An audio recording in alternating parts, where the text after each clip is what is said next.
Oh, nos yeux sont sur toi, Fils de Dieu, notre Sauveur. Toi, l'image de l'amour. Gloire à ton nom pour toujours. Oh, nos yeux sont sur toi.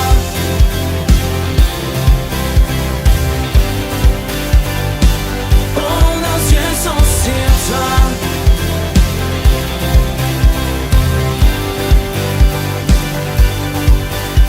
Salut transperce l'obscurité et le royaume avance à la vitesse de la lumière.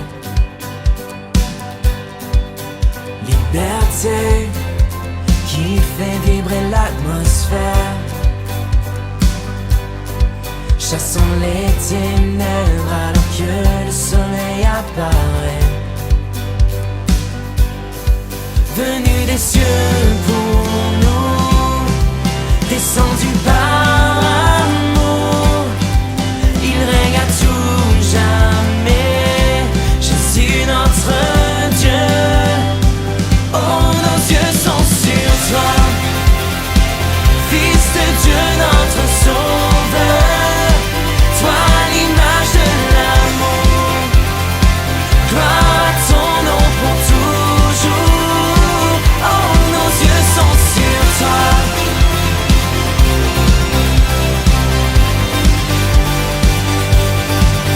Toute la terre verra son royaume venir. L'espoir des cieux brille comme l'aube du matin. Car pour toujours, il nous donne une vie nouvelle.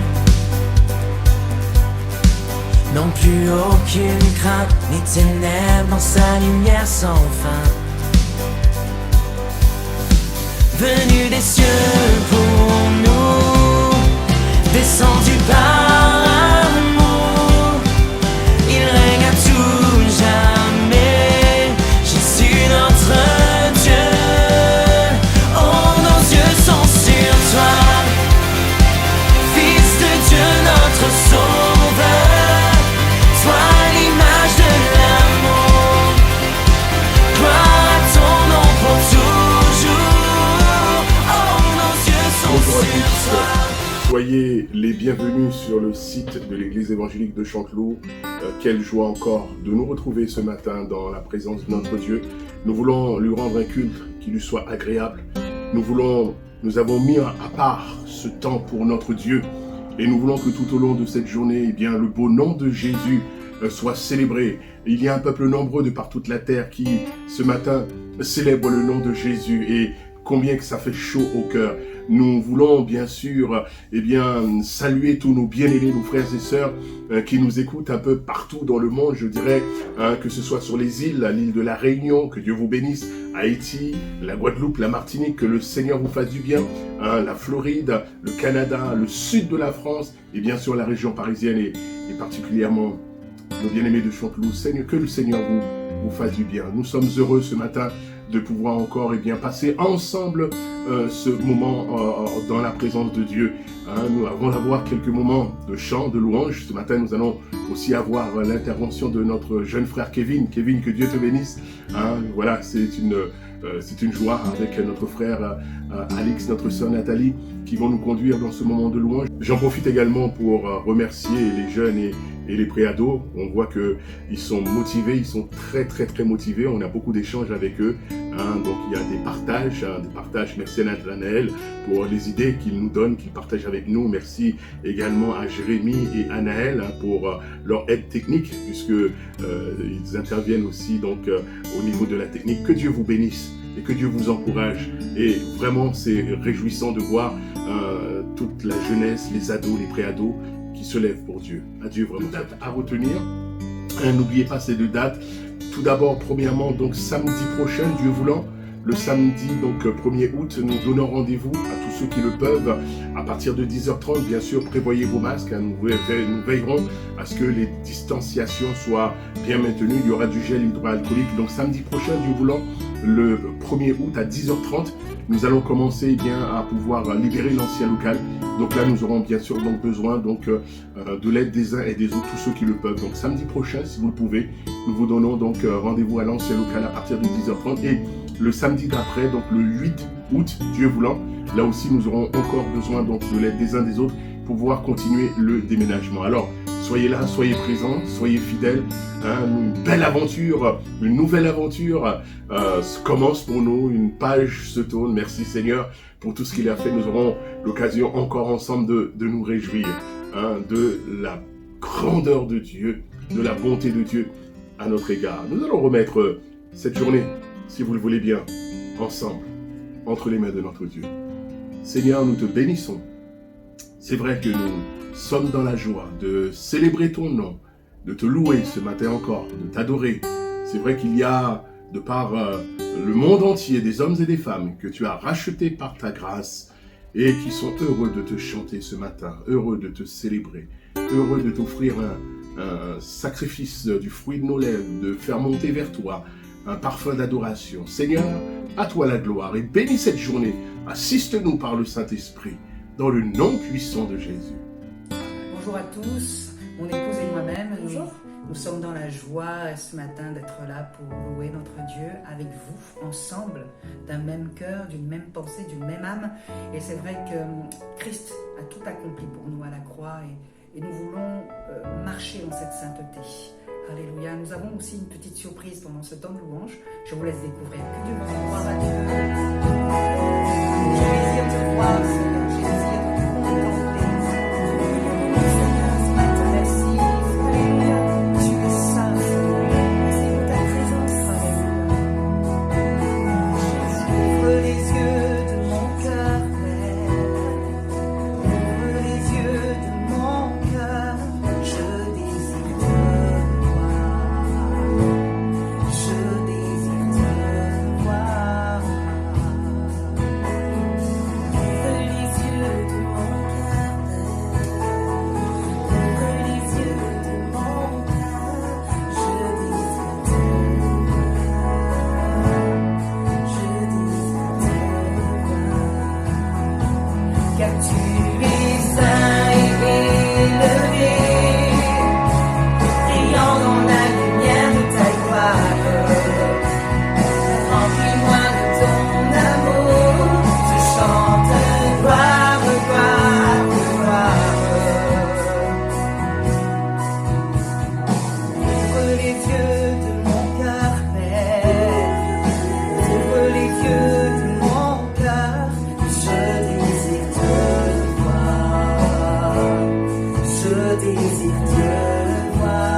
Alléluia. Alléluia. Gloire à Jésus. Alléluia.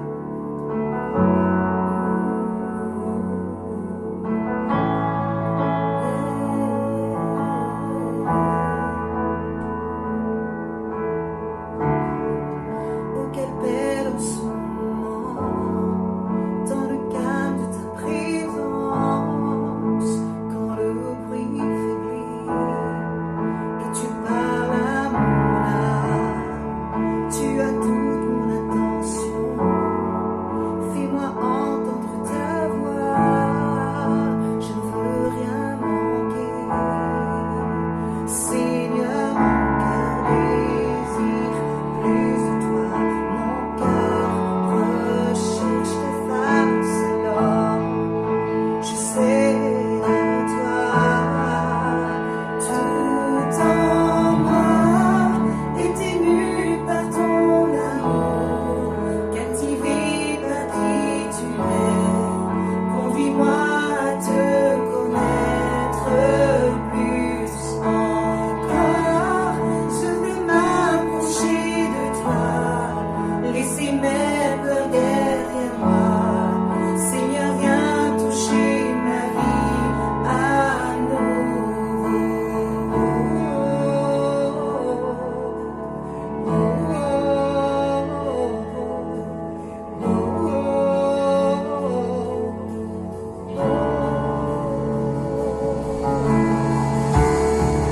Comme le soleil à l'aurore, comme la brise dans la nuit, ta paix me restaure, tu me donnes la vie, il n'y a aucune hésitation, ton amour, ton affection, rien n'est comparable. Seigneur, mon cœur désire plus de toi, mon cœur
encore ce moment d'action de grâce, nous allons partager le repas de la Sainte Seine au travers de ces symboles. Le pain qui est le symbole du corps de Jésus meurtri pour nous, et le vin qui est le symbole du précieux sang de Jésus qui a coulé pour que nos péchés soient lavés. Avant cela, je voudrais partager ce psaume avec vous, le psaume 97, le psaume 96, où le psalmiste dira « Chantez à l'Éternel un cantique nouveau. Chantez à l'Éternel, vous tous habitants de la terre. Chantez à l'Éternel et bénissez son nom. Annoncez de jour en jour son salut. Racontez parmi les nations sa gloire, parmi tous les peuples ses merveilles, car l'Éternel est grand et très digne de louange. L'Éternel, notre Dieu, est grand, mes amis, frères et sœurs, et très digne de louange. Il est redoutable par-dessus tous les dieux, car tous les dieux des peuples sont des idoles. Et l'Éternel a fait les cieux. La splendeur, la magnificence sont devant sa face. La gloire et la majesté sont dans son sanctuaire. Famille des peuples, alléluia, famille des peuples, rendez à l'Éternel gloire et honneur. Rendez à l'Éternel gloire pour son nom. Apportez des offrandes et entrez dans ses parvis. Prosternez-vous devant l'Éternel avec des ornements sacrés. Tremblez devant lui, vous tous, habitants de la terre. Dites parmi les nations, l'Éternel règne. Ainsi, le monde est ferme, il ne chancelle pas. L'Éternel juge les peuples avec droiture. Que les cieux se réjouissent, que la terre soit dans l'allégresse, que la mer retentisse avec tout ce qu'elle contient, que la campagne s'égaie avec tout ce qu'elle renferme, que tous les arbres des forêts poussent des cris de joie devant l'Éternel, car il vient pour juger la terre. Il jugera le monde avec justice et les peuples selon sa fidélité. Amen. Famille des peuples, rendez, alléluia. Et c'est ce que nous voulons faire ce matin. Nous voulons ensemble rendre à notre Dieu, lui rendre gloire et honneur. Et l'apôtre Paul, pour ces moments que nous vivons ensemble, dira dans la première épître de Corinthiens, au chapitre 11, et il dira au verset 23, « Car j'ai reçu du Seigneur ce que je vous ai enseigné, c'est que le Seigneur Jésus, dans la nuit où il fut livré, prit du pain, et après avoir rendu grâce, le rompit, et dit, ceci est mon corps qui est rompu pour vous, faites ceci en mémoire de moi. De même, après avoir soupé, il prit la coupe et dit, cette coupe est la nouvelle alliance en mon sang. Faites ceci en mémoire de moi, toutes les fois que vous en boirez, car toutes les fois que vous mangez ce pain et que vous buvez cette coupe, vous annoncez la mort du Seigneur jusqu'à ce qu'il vienne. C'est pourquoi celui qui mangera le pain ou boira la coupe du Seigneur indignement sera coupable envers le corps et le sang du Seigneur. Que chacun donc s'éprouve soi-même et qu'ainsi il mange du pain et boive de la coupe. Amen. Et ce matin, nous voulons laisser l'Esprit de Dieu encore sonder nos cœurs et apporter à Dieu la louange, l'adoration qui lui revient. Tendre Père Céleste, nous te bénissons pour ce saint repas. Nous nous rappelons que tu as donné Jésus pour nous.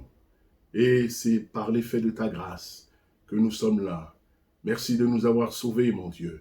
Merci d'avoir donné ton Fils et d'avoir payé le prix du rachat de notre âme. Et ce matin, Seigneur, nous sommes heureux parce que nous te connaissons. Nous avons la grâce et le privilège de te connaître. Et nous sommes connus de toi. Nous te louons, Seigneur. Nous sommes dans la joie parce que nous pouvons t'adorer en toute liberté. Merci, Seigneur, d'avoir fait de nous ton peuple, d'avoir fait de nous tes enfants et de nous donner un libre accès dans ta présence. Notre âme te loue, mon âme bénit ton nom. Mon âme t'adore, Seigneur. Tu es mon Dieu. Et ce matin encore, je veux te dire que je t'aime. Au nom de Jésus. Amen.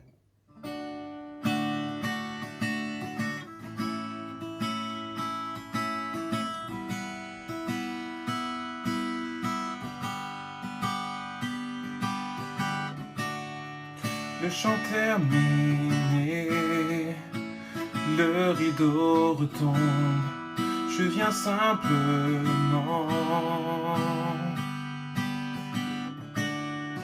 porter mon offrande, car j'ai le désir de réjouir ton cœur.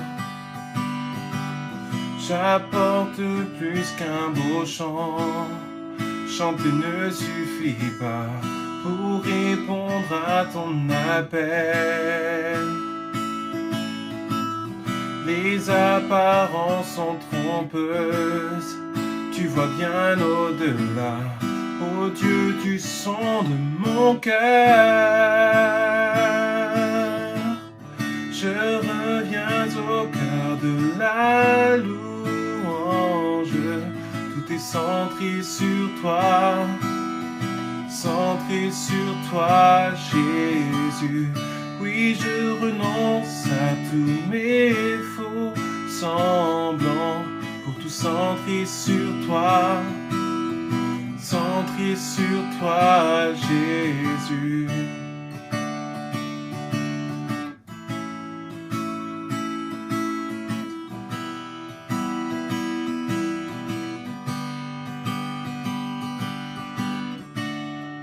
Roi d'éternité, qui peut t'exprimer ce dont tu es dit? Bien que faible et pauvre, je te donne tout, prends toute ma vie. J'apporte plus qu'un beau chant, chanter ne suffit pas pour répondre à ton appel. Les apparences sont trompeuses, tu vois bien au-delà. Oh Dieu, tu sondes mon cœur. Je reviens au cœur de la louange. Tout est centré sur toi, centré sur toi, Jésus. Oui, je renonce à tous mes faux semblants pour tout centrer sur toi, centré sur toi, Jésus. Centré sur toi, centré sur toi. Tout est centré sur toi, Jésus.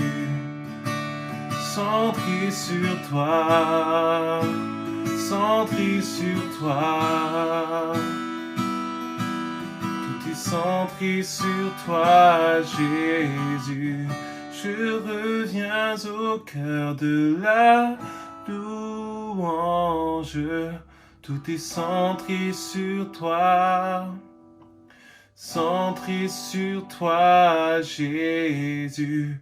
Oui, je renonce à tous mes faux semblants pour tout centrer sur toi, centré sur toi, Jésus. Je reviens au cœur de la louange. Tout est centré sur toi, centré sur toi, Jésus. Oui, je renonce à tous mes faux semblants. Tout est centré sur toi, centré sur toi, Jésus.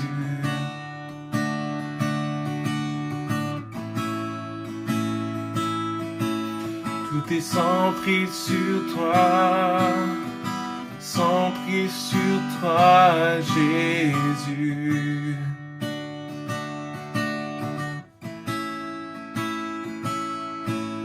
Tout est centré sur toi, centré sur toi, Jésus.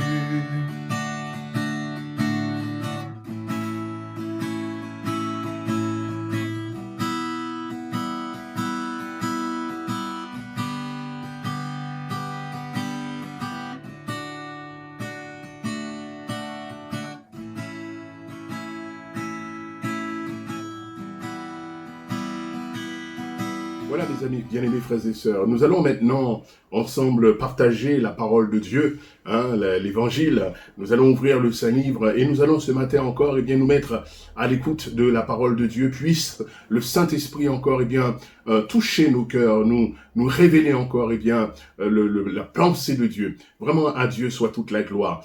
Vous savez que dimanche dernier, nous avions commencé déjà à voir cet appel, cette exhortation, cette invitation de l'apôtre Paul. Tout d'abord, l'apôtre Paul nous invitait à offrir nos corps comme un sacrifice vivant, un saint, agréable à Dieu, ce qui est de notre part, ce qui sera de notre part un culte raisonnable. Et il nous invitait aussi à ne pas nous conformer au siècle présent, mais à nous laisser transformer par le renouvellement de l'intelligence afin de discerner quelle est la volonté de Dieu qui est bon, agréable et parfait. Nous lisons cela bien sûr dans l'épître aux Romains au chapitre 12 et versets 1er à 2. Et nous savons que par la nouvelle naissance, en nous faisant naître de nouveau, en nous régénérant par le Saint-Esprit, Dieu a fait de nous maintenant une habitation de son esprit. Nous sommes, mes amis, par la grâce de Dieu, par cette nouvelle naissance que Dieu a opérée en nous, par le Saint-Esprit, nous sommes devenus une habitation de Dieu en esprit. Nous sommes devenus le temple du Saint-Esprit. Quelle grâce et quel privilège. Et donc, offrir nos corps comme un sacrifice vivant, saint, agréable à Dieu, cela, en fait, frères et sœurs, revient à dire à lui offrir toute notre vie, à lui offrir notre vie tout entière. Ce qui veut dire que quand nous avons reçu Jésus-Christ, il y a un changement, une transformation dans nos vies, un changement radical de notre façon de vivre, de notre style de vie. C'est-à-dire que nous avons cessé de vivre pour nous-mêmes.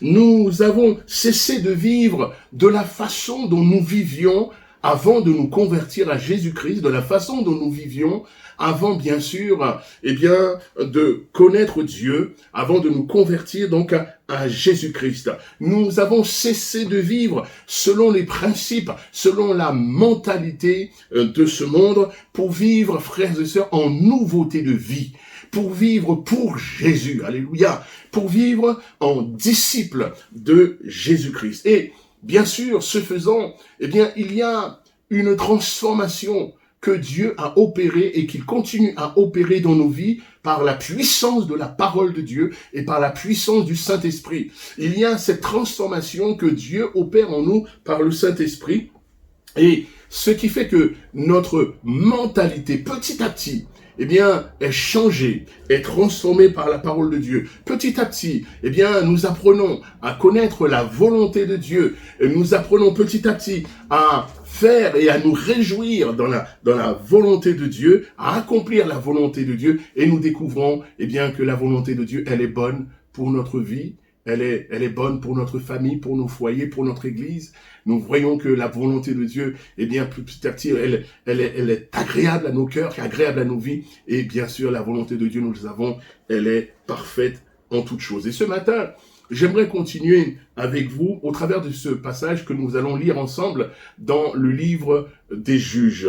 Dans le livre des Juges, nous allons le voir, il y a, nous dit la Bible, une génération, c'est-à-dire que la génération des Josué, la génération des Caleb et des anciens. Donc cette génération va passer et il va y avoir une autre génération, une nouvelle génération. Et chose étonnante, la Bible nous dit que cette nouvelle génération ne connaissait pas Dieu. Non seulement elle ne connaissait pas Dieu, ce qui est étrange, mais en plus elle ne savait pas ce que Dieu avait fait pour le peuple. Et nous lisons cela dans le livre des Juges au chapitre 2 et à partir du verset 7, je lis avec vous, je lis pour vous. C'est bien que vous ayez la Bible, que vous ayez la parole de Dieu, que nous lisons ensemble ce qui est écrit dans la parole de Dieu. Prenez toujours, mes amis, frères et sœurs. C'est vrai que l'on a l'habitude d'avoir les versets qui s'inscrivent sur les écrans, donc lorsque nous nous réunissons en présentiel. Mais là, effectivement, donc à la maison, ensemble, et même quand vous venez, prenez cette bonne habitude d'avoir avec vous la Bible. la parole de Dieu. Et donc nous lisons ça dans le livre des Juges, au chapitre 2, à partir du verset 7. Voilà ce qui est écrit. Le peuple servit l'Éternel pendant toute la vie de Josué et pendant toute la vie des anciens qui survécurent à Josué et qui avaient vu toutes les grandes choses que l'Éternel avait faites en faveur d'Israël. Josué, fils de Nun, serviteur de l'Éternel, mourut âgé de 110 ans. On l'ensevelit dans le territoire qu'il avait eu en partage à Timnath-Héresh, dans la montagne d'Éphraïm, au nord de la montagne de Gaash. Écoutez bien, verset 10. Toute cette génération fut recueillie auprès de ses pères, et il s'éleva après elle une autre génération qui ne connaissait point l'Éternel, ni ce qu'il avait fait en faveur d'Israël. Les enfants d'Israël firent alors ce qui déplaît à l'Éternel, et ils servirent les Baals. Ils abandonnèrent l'Éternel, le Dieu de leur père, qui les avait fait sortir du pays d'Égypte, et ils allèrent après d'autres dieux, d'entre les dieux des peuples qui les entouraient. Ils se prosternèrent devant eux, et ils irritèrent l'Éternel. Prions Dieu, si vous le voulez bien. Père Céleste, ta parole, elle est pour nous une nourriture. Et ce matin, nous voulons nourrir notre âme de ta parole. Et nous prions afin que tu ouvres encore notre intelligence. Donne-nous la sagesse, Seigneur, d'être à l'écoute de ta voix et de pouvoir accueillir cette bonne parole. Permets-nous, mon Dieu, de la comprendre et permets-nous de la laisser agir dans nos cœurs. Que nous puissions l'appliquer encore, afin qu'elle transforme encore nos vies et que, mon Dieu, elle nous permette de grandir dans la connaissance de ta personne, de ta parole. Bénis-nous ensemble ce matin, au nom de Jésus. Amen. Quand je lis ce passage, mes amis, frères et sœurs, il me vient une question. Et la première question qui me vient à l'esprit est la suivante. Comment se fait-il que cette nouvelle génération ne connaissait pas l'Éternel? Et comment se fait-il qu'ils n'avaient pas entendu ou qu'ils ne savaient pas ce que Dieu, ce que l'Éternel avait accompli pour eux, pour leur peuple? Cette question, elle est cruciale, elle est importante. Et je crois, mes amis, que c'est là qu'intervient la très grande responsabilité des parents. Et dans ce domaine, mes amis, frères et sœurs, la responsabilité des parents, elle est grande dans l'enseignement des enfants dans les voies de Dieu. Il appartient aux parents d'enseigner. L'enseignement se fait déjà d'abord à la maison. C'est pas à l'église seulement que l'enseignement des enfants se fait, mais l'enseignement des enfants commence déjà à la maison, dans le foyer. Et c'est la grande responsabilité des parents d'enseigner leurs enfants dans les voies de Dieu, dans les choses de Dieu. Le livre des Proverbes, au chapitre 22, verset 6, nous dit « Instruis l'enfant selon la voie qu'il doit suivre, et quand il sera vieux, il ne s'en détournera pas. » Bien entendu, ça ne veut pas dire que l'enfant ne se déviera jamais de la voie droite. Hein? C'est pas ce que ça veut dire. Mais il y va de la responsabilité de chaque parent de donner, je dirais, le bon exemple à leurs enfants. De prier pour eux, prier pour vos enfants. De prier pour eux. De les enseigner dans les voies de Dieu, dans les voies du Seigneur. Et de les confier, de les remettre entre les mains de notre Dieu. Ensuite, le reste appartient à Dieu. Et Dieu s'en occupera. Et vous pouvez être sûrs, mes amis, que dans ce domaine, comme dans tous les domaines, notre Dieu est fidèle. Le psaume 78 nous interpelle également, le psaume 78, verset 1 à 7, c'est un psaume d'Asaph, et il est dit, « Cantique d'Asaph, mon peuple, écoute mes instructions. Prête l'oreille aux paroles de ma bouche. J'ouvre la bouche avec des sentences. Je publie la sagesse des temps anciens. Ce que nos pères nous ont raconté, nous ne le cacherons point à leurs enfants. Nous dirons à la génération future les louanges de l'Éternel et sa puissance et les prodiges qu'il a opérés. Il a établi un témoignage en Jacob, il a mis une loi en Israël et il a ordonné à nos pères de l'enseigner à leurs enfants pour qu'elle soit connue de la génération future des enfants qui naîtraient et que devenus grands, ils en parlent à leurs enfants afin qu'ils mettent en Dieu leur confiance, qu'ils n'oublient pas les œuvres de Dieu et qu'ils observent ses commandements afin qu'ils ne soient pas comme leur père, une race indocile et rebelle, une race dont le cœur n'était pas ferme et dont l'esprit n'était pas fidèle à Dieu. Les pères n'étaient pas fidèles, leur cœur n'était pas ferme et ils n'ont pas pris leur responsabilité pour l'enseignement de leurs enfants. C'est vrai, frères et sœurs, parents, papa, maman, tu as une grande responsabilité dans l'enseignement de tes enfants. Tout commence à la maison. Tout passe et tout part de la maison. Une responsabilité pour prier pour eux, une responsabilité pour les enseigner. Dans le livre de Deutéronome, au chapitre 6, verset 4, Dieu dira à son peuple, on connaît bien ce passage, « Écoute Israël, l'Éternel notre Dieu est le seul Éternel.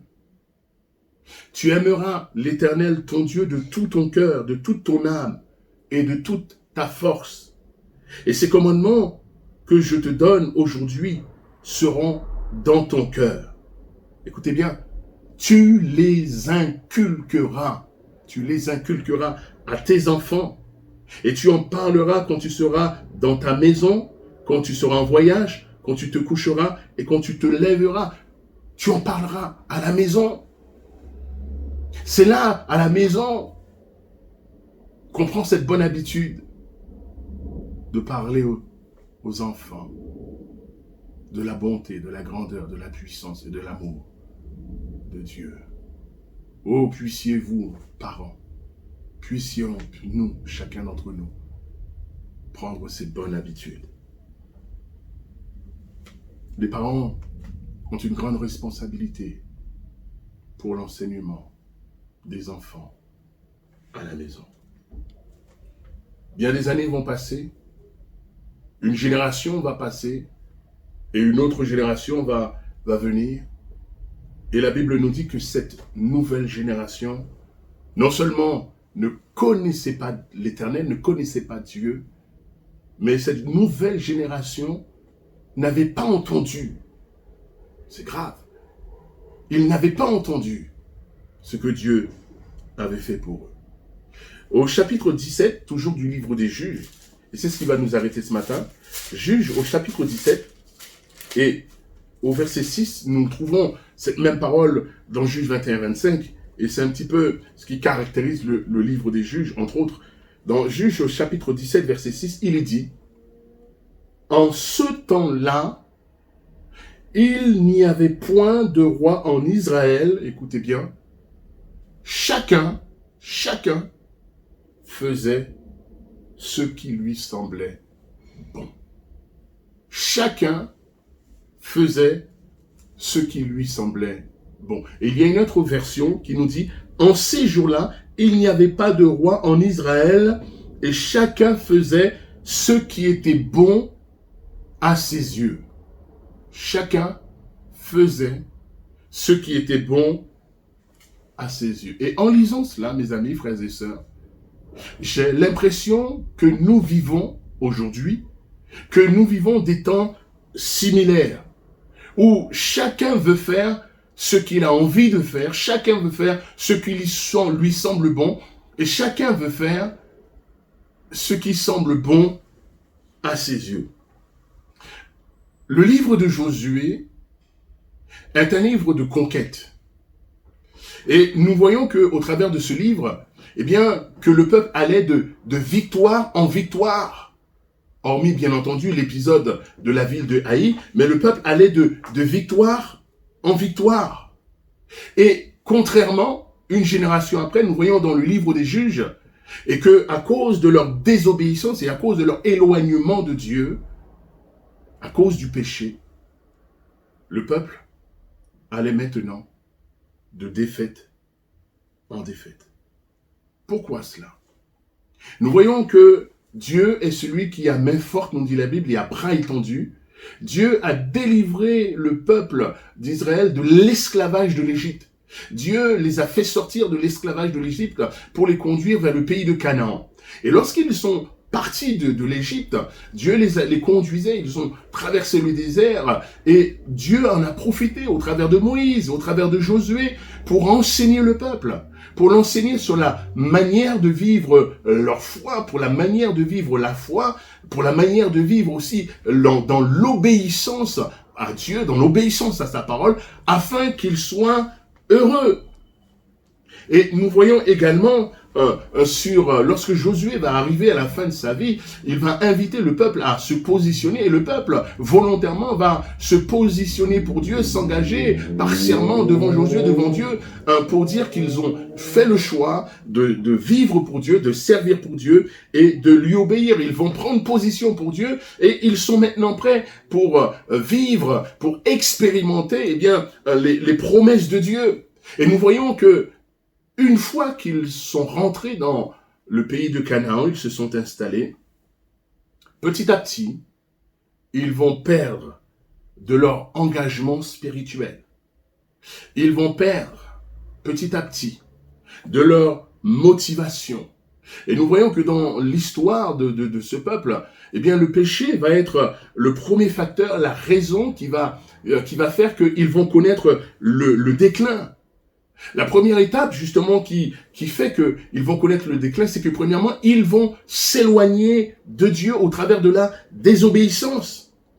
Ils vont refuser de débarrasser le pays de l'ennemi, chose que Dieu leur avait demandé d'enlever l'ennemi de leur territoire. Et ce qui fait que petit à petit, ils vont tomber dans le compromis et finalement, ils vont tomber dans l'idolâtrie.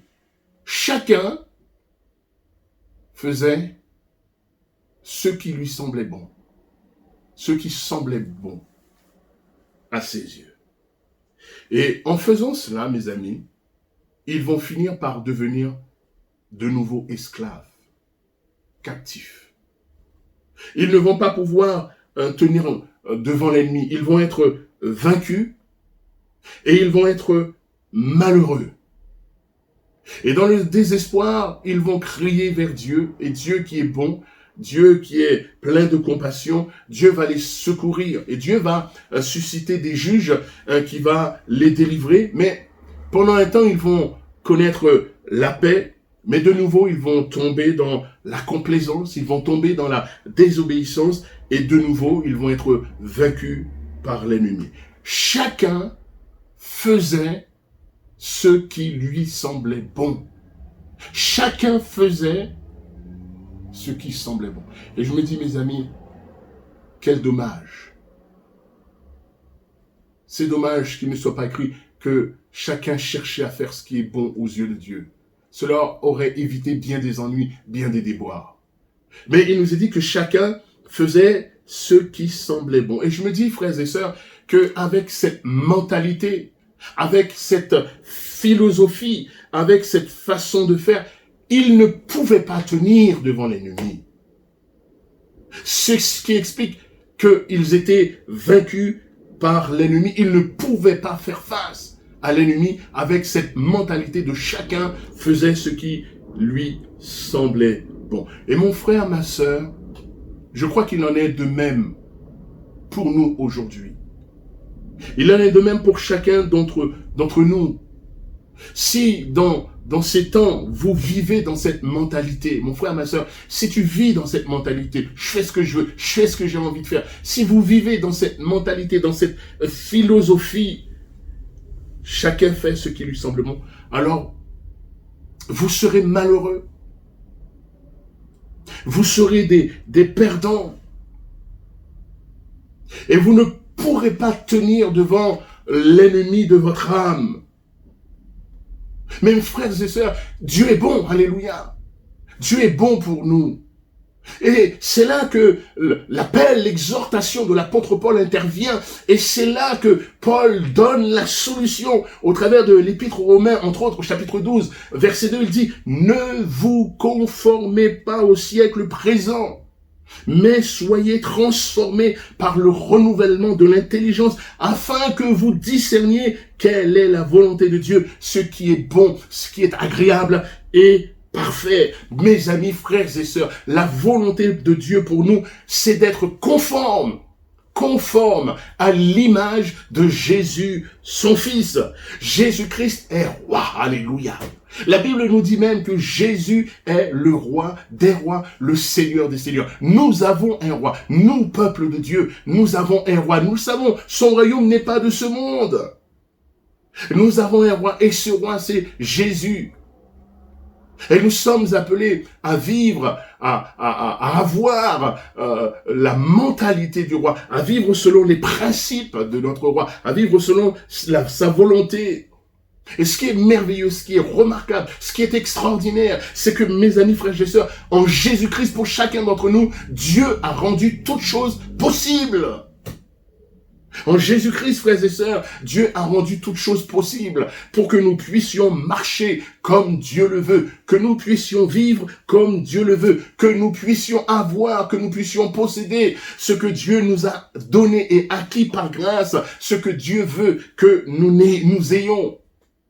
Mes amis, frères et sœurs, alléluia, nous n'avons pas besoin de nous incliner devant ce monde malfaisant, devant les principes, les manières, les façons de faire, la mentalité de ce monde malfaisant.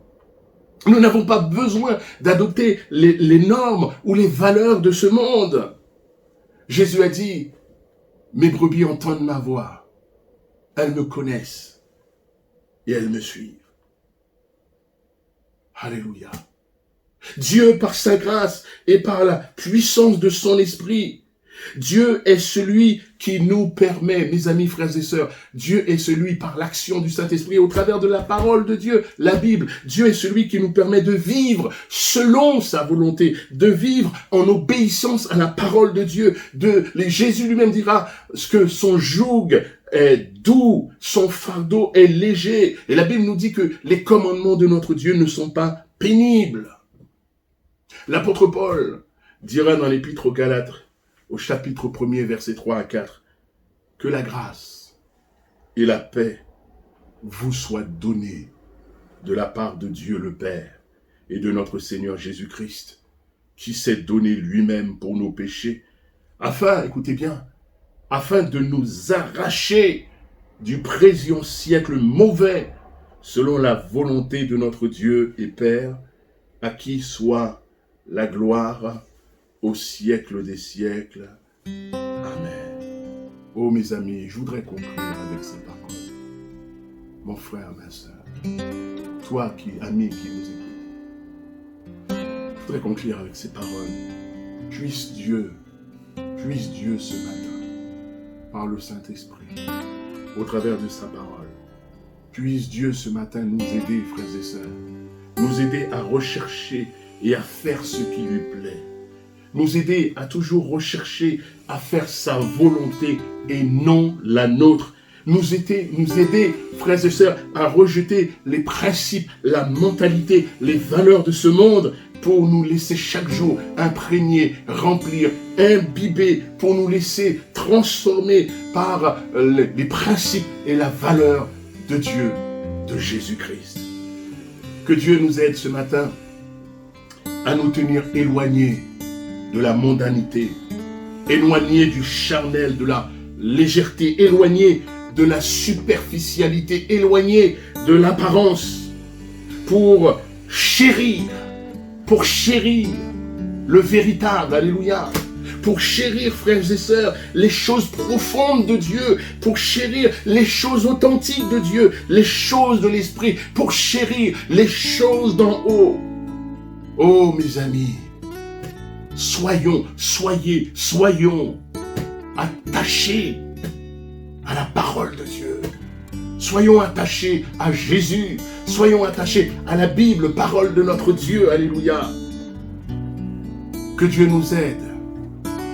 Que Dieu nous aide à être fidèles là où Dieu nous a placés. Que Dieu nous aide. De grands défis vont s'ouvrir pour nous sur Chanteloup. Que Dieu nous aide, frères et sœurs. Que Dieu aide chaque chrétien à être fidèle. Fidèle là où Dieu nous a placés. Fidèle à nos engagements.